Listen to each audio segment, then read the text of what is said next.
بسم اللہ الرحمن الرحیم۔ السلام علیکم۔ نبی اکرم صلی اللہ علیہ وسلم کے پیارے امتی ہونے کے ناطے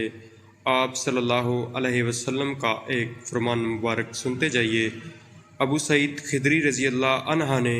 کہا کہ انہوں نے رسول اللہ صلی اللہ علیہ وسلم کو یہ ارشاد فرماتے ہوئے سنا کہ جب ایک بندہ مسلمان ہو جائے اور اس کا اسلام عمدہ ہو، یقین و خلوص کے ساتھ ہو،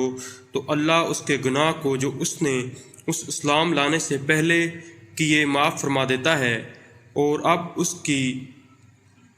لیے بدلہ شروع ہو جاتا ہے، یعنی ایک نیکی کے عوض 10 گنا سے لے کر 700 گنا تک ثواب،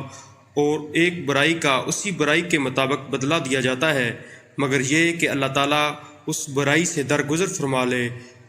تو اور اسے معاف کر دے، یہ اس کے لیے آسان ہے۔